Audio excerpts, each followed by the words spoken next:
Corel AfterShot Pro is a fast, flexible workflow solution that combines robust photo management, advanced non-destructive editing, and complete raw processing. So here we are just looking at the workspace for AfterShot Pro. On the left you can see the Browse panel, which lets you access the library and file system and output tabs. Then here we have our thumbnail panel, where we can see all our images as thumbnails.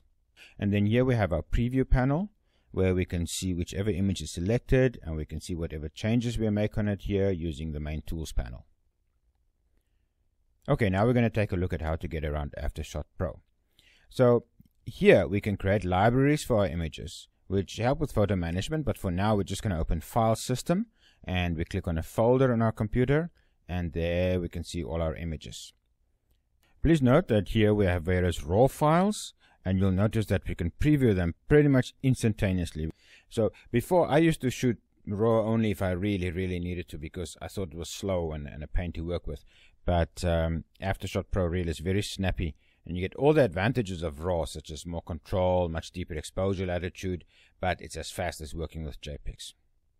So notice that here, if you adjust the photo, it gets an icon here that shows that it's been changed. And the changes that you make are done only to the preview version. Well, you call it a master file, right? That's the original file, is the master file. And because AfterShot offers non-destructive editing, your master file itself is never modified. What you see here is called the master version. This is the editable preview, which is created from the master file.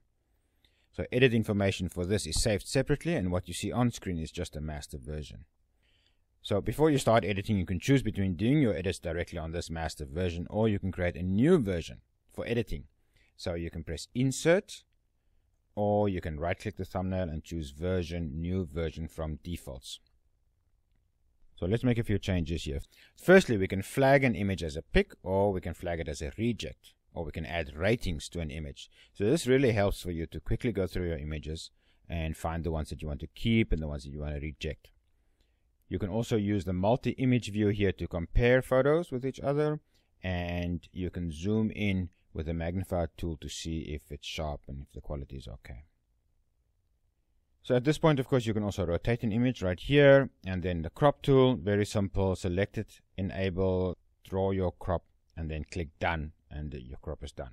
Note the tabs here. We have a standard tab to access a range of commonly used adjustment tools, but then we can also dig deeper and look at the other tools in the tools panel here. Okay, then after that we can adjust any number of settings, and there are some very cool single click tools here. Auto level is very good, it's totally automatic and very quick. Highlights recovers information from highlights, which is very useful to have if you've got highlights that are blown. And of course, fill light just adjust the dark areas to give you some more fill light. And then we also have perfectly clear by Athentech. So here you can notice that these versions are now grouped together, and you can also copy and paste settings from one image to another like this. Just copy, and then here paste. So all the changes you've made to the one image is now applied to the other one. Very simple and very easy.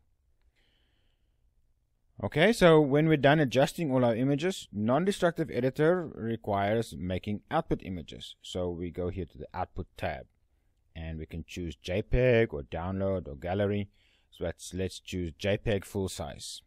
And we can also create custom output batches here as needed. So simply pick up a number of images, drag them into JPEG full size, and say OK, and it saves those images for you in that group, and you can back up your collections or create images for print or upload in this way. So that's it very briefly. AfterShot Pro, great RAW support, powerful backup processing, a variety of output options. AfterShot's a fast way to professional photos.